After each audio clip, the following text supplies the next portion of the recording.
Welcome to this edition of Behind the Golden Shovel, presented by the Southern Carolina Alliance. I'm Robin Zimmerman.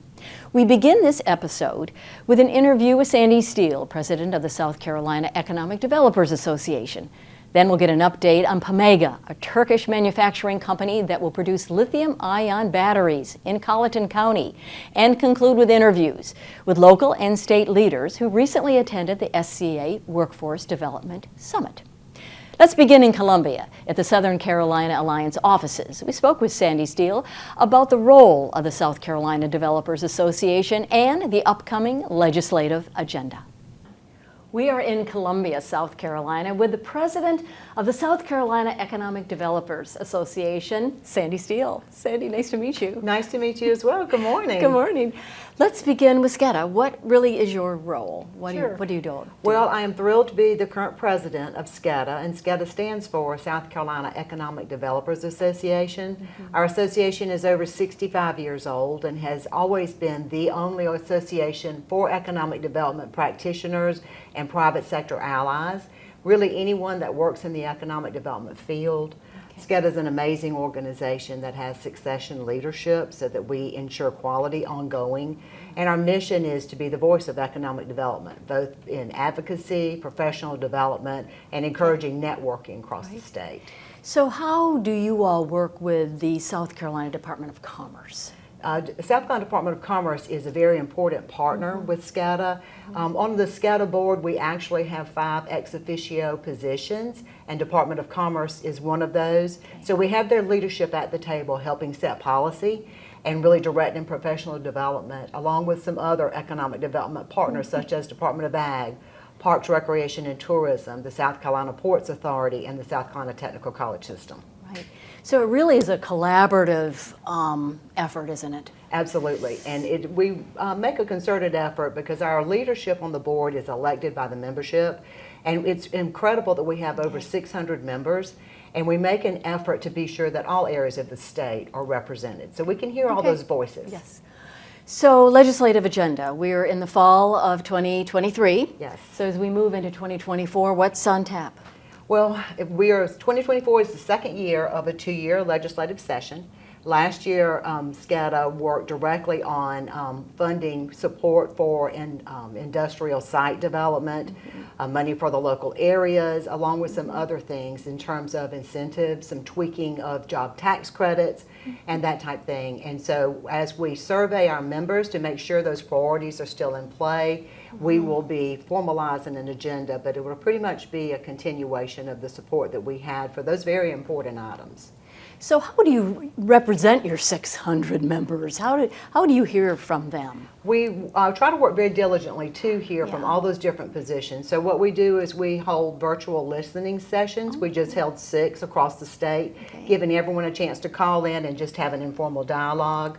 We take all that information and compile it into a survey, and that survey is going out this week, and we will give our membership a chance to rank and prioritize from there. Excellent. And then we have an active legislative committee that'll take those final results and make a recommendation to our board. Excellent, excellent. So what are you seeing as far as economic development trends in the state here in 2023-24? It's been very interesting, Robin, because we are seeing for the first time in literally decades a huge pull for and a request for large sites. And of course this has to do with the electric vehicle industry and the support needed for those in terms of batteries. So where we've always seen requests coming in, around 80% of those would want an existing building. We're seeing more and more requests for greenfield sites or blank sites that are ready with infrastructure, but that do not have existing buildings and that are large in size. So we're seeing that, and of course the state has seen some huge wins throughout in Columbia, down in Colleton County and other areas. So foreign investment, is that increasing? You know, I lived in Greenville and of course BMW and Michelin and of course down Low Country, Charleston, Boeing, Volvo. So are we getting more foreign investment? Are companies looking at us? Yes, foreign direct investment is still a huge player, has always been in the state of South Carolina, and the electric vehicle industry has really seen an uptick in that, coming from some different players. A lot from Korea, you know, and some of the Asian markets, but we're still seeing a lot of activity with Germany, the European models and that type thing. Very good. So it's a very exciting time for South Carolina. It's an incredibly exciting time for South Carolina. Well, thank you so much. Sandy Steele, President of the South Carolina Economic Developers Association. We continued our conversation with Sandy Steele, this time for her perspective on how the Low Country 7-county region is poised for multiple global business opportunities. Then we'll receive an update on the Turkish company, Pamega, that will be building energy storage solutions in Colleton County. And welcome back to Behind the Golden Shovel. We are with Sandy Steele. As you know, she's the president of the South Carolina Economic Developers Association. And now we're going to talk about the Southern Carolina Alliance region, those 7 counties. Yeah, I would love to. It's one of my favorite subjects to talk about. So the Southern Carolina Alliance is one of 8 regional alliances in the state. And Southern Carolina covers Allendale, Bamberg, Barnwell, Beaufort, Colleton, Hampton, and Jasper. So it's a very diverse region, and the Interstate 95 runs directly through it.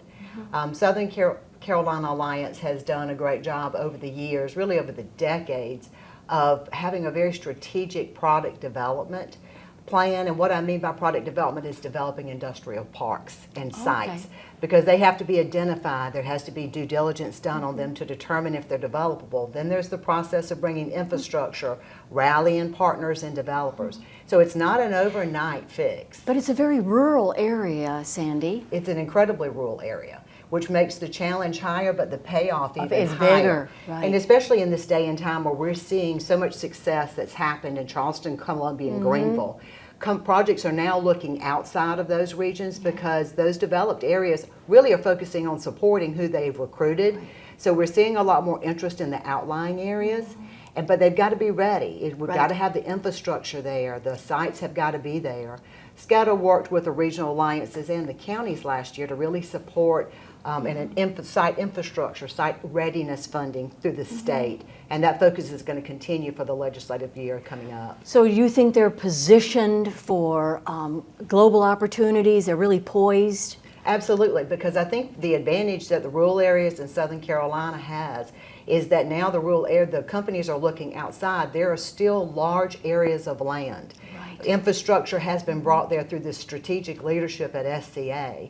There are interstate accesses, port accesses. That's right. And so the market is now coming. You know, every dog really does have his day, Robin. But thanks to the positioning that we've done over the years strategically, the rural areas, and particularly Southern Carolina Alliance, they're ready for the opportunities that are here.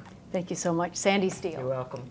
In a recent interview with Bahadur Yetki, CEO of the USA Controlmatic Technologies and Pamega, he shared that the company will now invest $370 million in upfront capital expenditures in the new South Carolina facility, and the construction will begin soon and be in 2 phases. Now what we're doing is we are working on finalization of our process design. We have added a little more to the capacity. So we added 1 gigawatt hours more to the capacity for the residential products. That is the reason we had slight changes in the process design. So right now our process design is about to be finalized both in Turkey and Korea. In the meantime, we are trying to finalize the design for the building. We already started moving some dirt, if you will, have taken care of the wetland mitigation. And we're hoping to start the horizontal construction in a few months. So we're still on track, but we had a little help with the additional capacity. In Phase 1, Mr. Yetki said the building will move from a 500,000 square foot facility to a now 650,000 square foot facility, and construction will begin the end of this year and be completed in late 2024. The initial production capacity of 3 gigawatt hours has now grown to 4 gigawatt hours, and the slight delay in construction was due to the increased capacity final process design, which to complete is quite lengthy and extremely detailed. Let me ask you, Baha, you initially had said that you will be creating in Colleton County approximately 575 new jobs at Phase 1. Is that still true? maybe there will be a slight increase in that. I'm not sure about the numbers right now, but we will be at a minimum of 575. Why are you excited? Why did you make the decision to build this plant in Colleton County? We found that the area is suitable for our recruitment plans. Second is we have available power to satisfy our needs at the site that we have selected. Very good. Anything else you want to share about where you are with this particular plant? We are looking forward to just have our physical presence in place in Colleton County as soon as possible. And we are very excited and very happy to be there. Until now, we have received a wonderful welcome from Colleton County. And what we're trying to do is to be as quick as possible to be on the ground.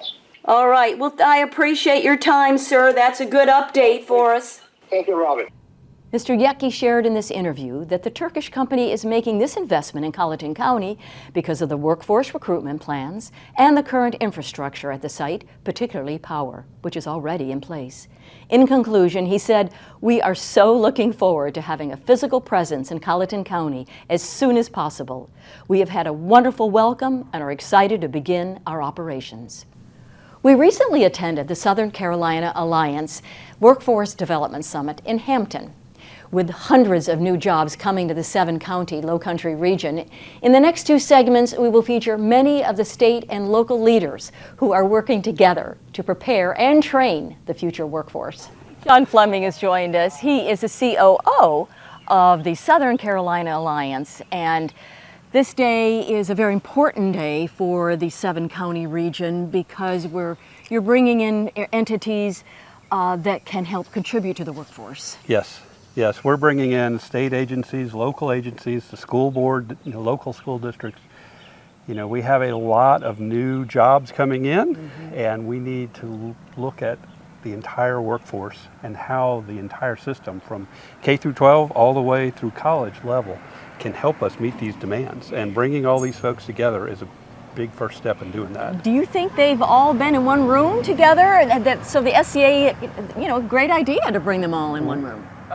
We doubt all of these folks have been in a room together. They've been in rooms together, but maybe not all of them, and that's Right. kind of the point. We are just trying to look at how do we move forward and create that workforce for the jobs that have already committed here and the future jobs beyond that. Okay, very good. Thank you. We're now with Eddie Jackson. He is the president of the Palmetto Training Incorporated, which is a division of South Carolina Technical Institute.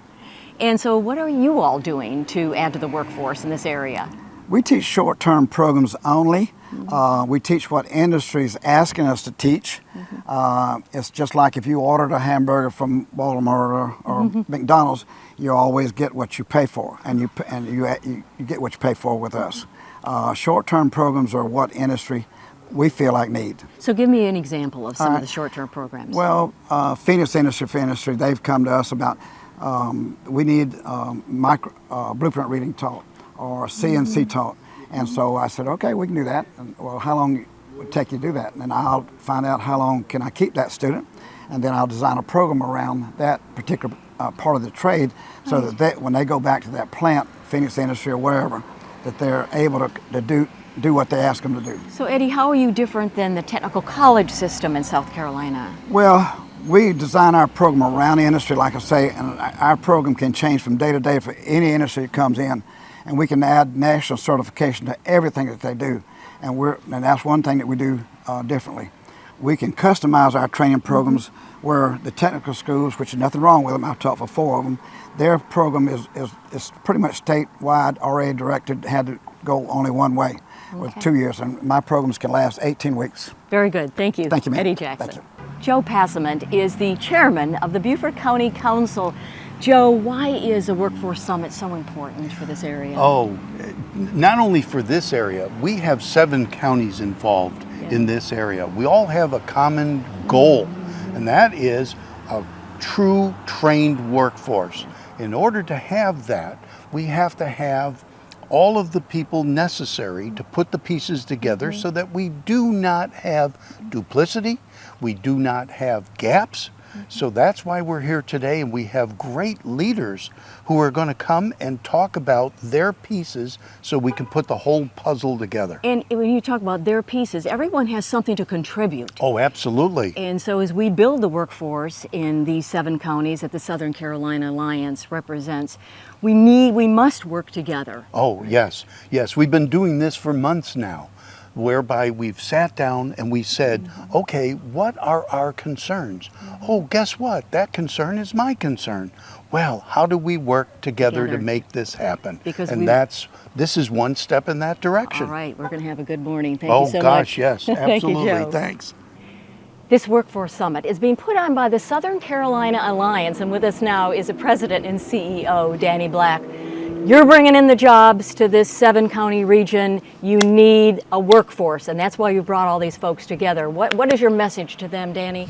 The intention is to bring them here to show them what we have and to ask them to make us a priority to get our folks trained and ready to go. If the companies can't find a ready-made workforce and a sustainable workforce, we're out of luck. Well, I think it's more than ask. I think you're challenging them today. In your opening remarks, you were pretty emphatic about we're bringing in foreign investment, we're bringing in expanding local companies, but we need a trained workforce. Absolutely, and that's the state and entities within the state, that's their responsibility, not mine. Right, all right, thank you, Danny. Good. Mary Lee Carnes is Vice President at the Technical College of the Lowcountry. Good to have you with us. Thank you. Very important day. It is. And so what is y'all's role in actually training the future workforce, TCL? The Technical College of the Lowcountry plays a key role in workforce development, and it's a both and. It's training. Our mission is to build workforce by training local residents, giving them stronger financial futures, but also to attract workers into our local ecosystem. Again, to help current business expand and to incentivize new business to come here by having a very active, robust workforce pipeline, which is what the South Carolina Technical College system does. Right. Yes. And you have young students, but you also retrain older folks that maybe want to change careers, right? And go into the trades or go into one of these companies that are coming into the area as an employee. Absolutely. I say we have working learners. So the average age of our student is 27 years old, mostly women. And she is working in and out of the classroom. She's attending part-time, she has children, and she's building a future. So just the same, we just saw some statistics, and about 64% of the students in the South Carolina Technical College system are women. That's reflected locally too in the Technical College of the Lowcountry. Okay, well thank you for what you do, appreciate it. Thank you. Mary Lee Carnes with TCL. April Cohn is the Dean at USC Salkehatchie. Good to have you with us, April. Great to be here. So why is it important for USC to be involved in the Workforce Summit today? Absolutely. So USC Salkehatchie is, we're a 2-year regional campus, and we serve a 5-county region: Allendale, Bamberg, Barnwell, Hampton, and Colleton. And I'm just really excited to be here today to talk about USC Salkehatchie, talk about what we offer and how we can enhance our future workforce and economic development. Do you have industry and various companies in this area reach out to you to say, what kind of programs can you offer our business? We do, and that's actually how many of our programs that we offer at USC Salkehatchie really were established. So, I mean, as an example of that is our nursing program, our elementary education program. Both of those programs were created because of needs in our local communities. Right. And so, of course, we're here to serve our community and to serve our students and provide whatever services that we can provide.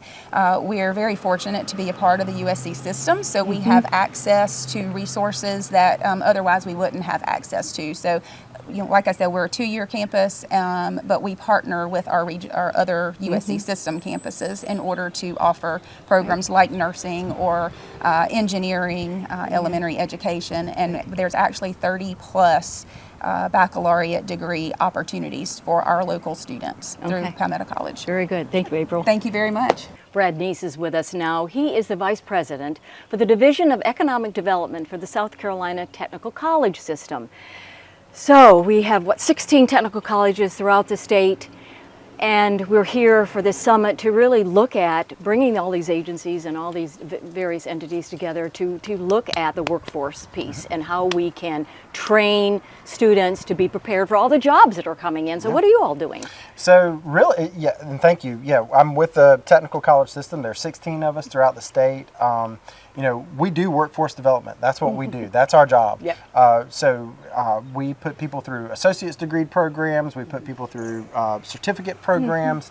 About 32% of everyone who is in an undergraduate program in the state of South Carolina is at one of our technical colleges. And so it's where people go to earn the credential that they need to get into the workforce. Right.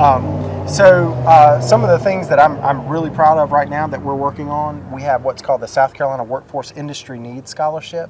And SC Wins is what we call it, and what SC Wins does is it really can reduce or almost eliminate the cost of someone who's going through some of these really high in demand workforce industry need programs, and what it means to go to a technical college. Effectively, if you're in one of these 17 high demand programs, it's free up to $5,000 if our technical college is offering those programs. Now let's talk about Ready SC. What is that program? So Ready SC is really our flagship economic development and workforce development initiative program that comes out of the technical college system. And so just kind of in a nutshell, when some of these companies are considering coming to the state of South Carolina, what we can commit to as part of an incentive package is to be able to help recruit and train their workforce at no cost to that company. And that makes, there's lots of decisions that a company has to make with regards to tax incentives or property and all of those things. But if you can't find the workforce, then there's no need to come. So are you actually at the table with those companies talking about what you can do to train the workforce? Absolutely. So we become part of that decision-making process for the company. Nina Staggers is Assistant Executive Director with the South Carolina Employment and Workforce Department. You're here for a very important reason, to make sure all these partners, all of these agencies and entities understand exactly what your role is in workforce development. Yeah, that's exactly right. We are a key partner in workforce development. We oversee the state's workforce development system. We also provide services through some of the programs that we operate across the state in one or more of our 43 SC Work Centers. We also have virtual connection points as well as mobile workshops that bring services into the communities. We specifically have, and I focused on today, a rural initiative that it focuses primarily on bringing services to Tier 3 and Tier 4 counties where access to our 43 brick and mortar centers may be more difficult to obtain. And so the work that we're doing right now is to make sure that individuals know about what's available to them to get trained up for the really great jobs that are here in South Carolina. Right, because SCA, they're all about bringing in these industries and businesses to the area, and these companies need workers, right? Absolutely. Yes, I think I heard Danny mention earlier that there were more than 5,000 jobs that were going to need to be filled here in the next few years. So big challenge for you and everyone here today. Yes. Thank you so much, Nina. Yes. Thank you. And that's a wrap for this edition of Behind the Golden Shovel. I'm Robin Zimmerman. In our next episode, we will feature the multitude of international companies already in the region and the many more on the way. Thank you for watching, and we'll see you next time.